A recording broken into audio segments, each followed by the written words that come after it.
Veja só, no dia 2 de setembro, mostramos aqui no programa que as manchetes começavam a contradizer os profetas do apocalipse na pandemia e a dar razão ao presidente Jair Bolsonaro.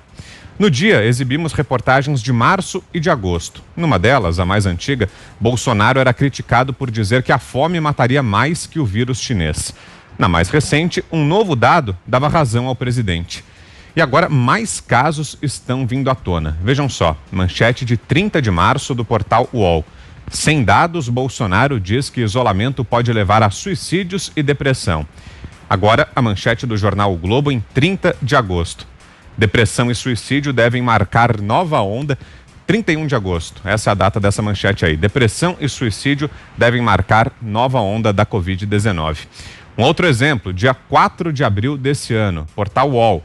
Sem comprovação, zinco e vitamina D devem ter impostos zerados pelo governo. E agora, revista Veja, 3 de setembro de 2020. A manchete, falta de vitamina D pode aumentar o risco de Covid-19, diz novo estudo. E aí, Fiuza, significa que o presidente tinha razão em várias das observações que ele fez lá atrás, é isso, Fiuza? Eu não sei se ele está coberto de razão em todas as vezes que ele questionou as diretrizes dominantes no mundo, mas eu acho que ele intuiu que essa medida do isolamento horizontal, como se chamou, né, de um trancamento total, tomada talvez inicialmente como uma forma muito conservadora, né, de você praticamente eliminar riscos, achando, né, uma premissa falsa, a gente sabe hoje, né, que não eliminou risco algum jogando todo mundo para dentro de casa, mas poderia ser, né, de boa fé, veio da OMS, né, mais uma vez, essa entidade que se perdeu absolutamente, né, ao longo da pandemia, que se contradisse diversas vezes. A gente vai falar dela hoje de novo em relação à retomada das aulas. Ela cada hora fala uma coisa, mas naquele momento era a OMS. Em outros momentos da história, a OMS já foi a referência, né? Já ouvimos muito a OMS. Temos aí pela frente, por exemplo, as questões de vacina, né? Você vai esperar, vai confiar em quem, né? Para certificar, para avalizar as vacinas que estão vindo num ciclo rapidíssimo. Então, eu acho que o presidente intuiu lá no início que as diretrizes estavam apressadas e frágeis, né? Eu não sei se ele acertou em todas as questões que ele colocou, mas a gente tem certeza hoje que a medida do lockdown total, né, sem critérios, sem isolamento de grupos de risco, sempre falo disso aqui e é importante continuar falando, porque a gente continua, de certa forma, à mercê dessa medida, né, que ela não seria natural, que ela não seria equacionável com outros problemas humanos importantíssimos, como eu sempre chamei da asfixia social. Essa asfixia social se deu, ela tem impacto econômico diretamente ligado à questão da nutrição. Rapidamente, a FAO no início já fez uma projeção muito grave sobre aumento de mortes por conta de falta de nutrição. Depois veio a Oxfam, que é uma instituição secular para confirmar e já trazer um dado. Durante a pandemia, a política de lockdown representava cerca de 12 mil mortes por dia, né, de fome. E a gente vê hoje diversos outros males, as doenças represadas, as pessoas que não puderam acorrer ao hospital, que morreram de outras coisas. Então, de fato, a dúvida sempre foi legítima, né, num cenário bastante enigmático, não porque alguém montou um cenário para ser enigmático, um vírus novo, com muitas dúvidas, mas o que a gente viu foi a afirmação de muitas certezas que não eram sólidas, que não eram científicas, e nesse ponto acho que o presidente fez bem de duvidar. Pois é, né, Ana? E muitas vezes o presidente não foi só criticado, né? Foi hostilizado, ridicularizado, mas agora várias dessas declarações vão se comprovando na prática, né, Ana?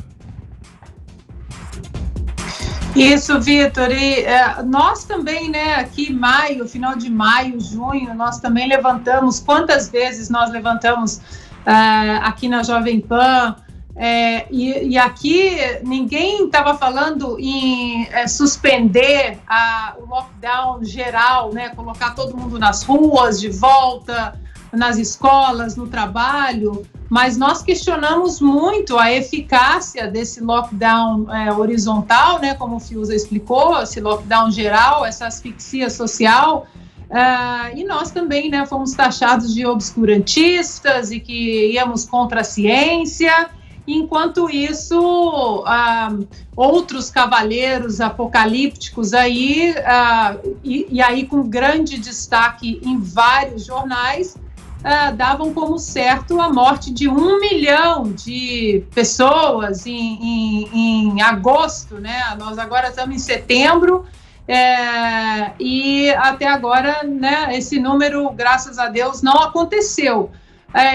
Nós falamos muito aqui também, Vitor, e eu trouxe algumas vezes aqui para os Pingos, uma pesquisa de Oxford, que foi publicada em 2010, se eu não me engano, 2009, 2010, logo depois ali da grande, daquele crash financeiro, né, da crise financeira de 2008, uma pesquisa de Oxford que foi publicada no jornal inglês de psiquiatria, mostrando exatamente os chamados suicídios econômicos e o aumento perigoso em alguns lugares do mundo, 52 países foram analisados, e um aumento perigoso até de 400% nesses suicídios econômicos, onde as pessoas não tinham mais, né, as suas artérias financeiras para continuar provendo ali para suas famílias, e que isso ensinou ao mundo uma preocupação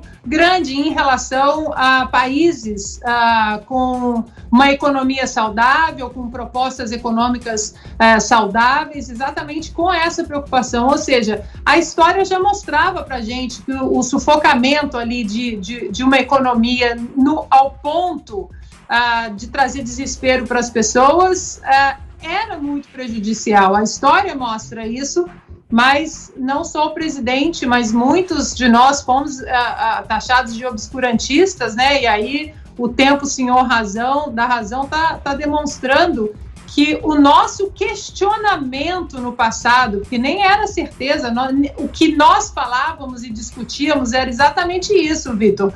Era questionar, mas nós estamos vivendo uma pandemia histórica de proporções nunca antes vistas, né, nessa geração e em outras, e como a gente pode ter tanta certeza por aí em jornais, e diga-se de passagem, esses cavaleiros apocalípticos aí que bateram o martelo em todas as certezas absolutas, inclusive o ex-ministro da Saúde, Mandetta, que daqui a pouco nós falaremos alguma coisa também sobre o novo ministro, nada disso foi confirmado, Vitor. Então, não há problema algum em se discutir dúvidas, incertezas, principalmente dentro de uma pandemia de proporção histórica, que nós continuemos fazendo o nosso papel aqui, vamos continuar duvidando, questionando.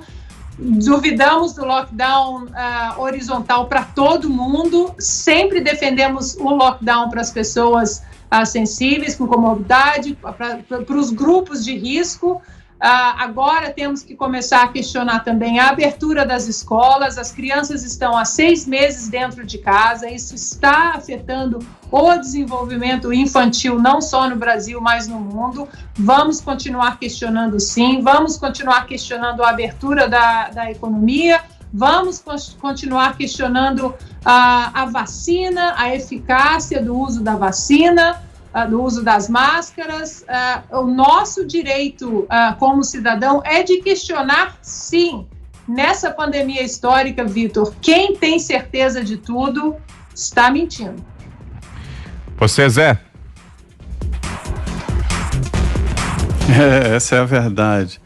Olha, o Imperial College London é uma grande instituição, uma das maiores universidades do mundo, seguramente, em todos os rankings, figura ali entre de primeiro a 10, no máximo ali o 15º lugar, ou seja, é um grande centro, inclusive de inovação, nós devemos ao Imperial várias inovações e, vamos dizer, saltos na história da humanidade. Mais de 110 anos de existência. Então, não há dúvida. E é uma referência em medicina, ciências em geral, arquitetura, engenharia. E foi lá montado, então, este sistema espalhado pelo mundo pela OMS. A OMS, nós acreditávamos, até essa pandemia, uma credibilidade muito grande sobre destinos da humanidade em termos de saúde. E a gente viu, talvez eu considero que trata-se de um momento da OMS, de uma diretoria fraca demais, né, virou um cabide de emprego e que jogou muita gente no buraco e ficou perdido. Faltou esta grande liderança mundial, inclusive para transmitir experiências, porque o rastro do coronavírus 2 estava correndo pelo mundo, era pegar a experiência de onde deu certo, que deu certo em outros países. A OMS não fez isso. E esta fórmula aí do Imperial College acabou sendo levado e chegou aqui no Brasil. Os governadores ficaram com medo de realmente ser verdade, e aí as pessoas morrendo e os cadáveres sendo creditados aos gestores, aos governadores. E aí o primeiro foi aqui no Distrito Federal, Ibanez Rocha, que ouviu a OMS, natural, né? A OMS naquele momento era a palavra. E fechou tudo, fechou tudo. O Brasil é o país com o maior número de dias parados nas escolas, estudantes sem aulas, né? E saiu como uma corrente pelo Brasil. O ministro da Educação na época, Henrique Mandetta, traçou um quadro assim absurdo. Foi ao presidente Jair Bolsonaro e disse: olha, os carros do Exército vão buscar corpos nas ruas, desse jeito. Aí o presidente Bolsonaro não acreditou naquela possibilidade. Ele ouviu, evidentemente, não é da cabeça dele, ele ouviu outras versões. E entre outras versões, estava ali Osmar Terra, que era ministro da Cidadania, e que mostrou como funciona uma epidemia e como funcionaria uma pandemia que acabou se transformando. Ele pegou, era secretário de Saúde do Rio Grande do Sul, e pegou H1N1. Chegou ali pela Argentina e começaram ali a morrer pessoas, e inclusive profissionais de saúde. Ele imediatamente fechou tudo e mandou pesquisar, analisar, e chegou à conclusão de que se tratava do H1N1. E ali foram tomados cuidados e tal. Qual era a receita? Não é possível fechar uma escola onde não exista nenhum caso. E houve. Ele citou o exemplo. Lá em Cascavel, uma universidade federal inteira foi fechada, não existia nenhum caso no Paraná inteiro, no estado inteiro, e fecharam a escola, a Universidade Federal, para se ter uma ideia. Era um vírus perigoso? Era. E lá no Imperial College mostrava exatamente como era a transmissão, uma possibilidade de transmissão muito alta, a letalidade nem tão alta assim, mas a transmissão muito alta que possibilita o aumento do número de mortos, né? E aí isso se alastrou pelo Brasil. O presidente Jair Bolsonaro identificou, não se pode fechar tudo, e fechar até quando? Aí o ministro sabe-se lá Deus quando, né? Agora imagina, um país inteiro fechado durante 1 ano, 2 anos. Isso não é possível. Isso não é possível. E mais, o próprio ministro Osmar Terra vaticinou. Num determinado momento, todos nós teremos contato com esse vírus. Só se alguém for para uma ilha deserta, né? Qual era a estratégia? Proteger a rede de saúde. A rede de saúde. Então, a quarentena, o isolamento, nunca foi para proteger a pessoa, mas sim proteger a rede de saúde. E nisso, o Brasil se deu muito bem. A curva de mortes no Brasil, podem verificar, não teve aquele pico de vários países. Foi só do Brasil. Foi um patamar alto, constante, mas um patamar que acabou não enchendo os hospitais. E acabou aprovando também a fortaleza, a força e a necessidade do velho SUS. Nós temos um sistema de atendimento a todos na saúde e funcionou. Tá, posto isso, o governo se organizou e chegou à conclusão de que, parando tudo, haveria prejuízos na economia, e a economia com problemas acaba provocando mortes do outro lado. Falta de atendimento. Quantas pessoas morrerão em decorrência dos vazios nos exames médicos? Ninguém, durante um bom tempo, saiu para fazer exames necessários de identificação de doenças, inclusive doenças que poderiam ser mortes que poderiam ser evitadas, né? Isso tudo foi diagnosticado. E a economia jogou mais de 130 bilhões de reais na base, através desse programa aí. É muito bom e que está sendo colocado. Mas agora precisa ficar permanente. É muito caro, foi uma emergência, que é o salário emergencial. Por outro lado também, abertura de crédito para empresas, liquidez no mercado. Já chega aí a 700 bilhões de reais. Então isso salvou a economia e evitou esse contraponto do presidente Jair Bolsonaro, evitou ainda mais um fechamento total. Pelo menos houve um debate e um contraponto, isso foi muito importante. Agora, voltando a como terminou a Ana, né? Quem apostou, errou. Isso mesmo. Errou o Osmar Terra, que achou que ia ser como a HN1, né? Agora nós já passamos de 130 mil mortos, 132 mil mortos, né? Mas também não foram os 2 milhões que alguns profetas do caos falaram no início da pandemia. E a história é essa. Agora já chegamos a um ponto que mesmo, não acabou, é preciso tomar os cuidados, distância. Mas veja bem, por que fechar uma escola sem nenhum caso no município? Imagine, sem nenhum caso na escola. A receita era fechar a escola, se houver um caso numa sala, fechar a sala. 2 casos na escola, 3 casos, fecha a escola. Mas não de uma maneira generalizada, como se o Brasil fosse uma geleia geral. Gente, cada cidade aqui no Brasil tem as suas características, né?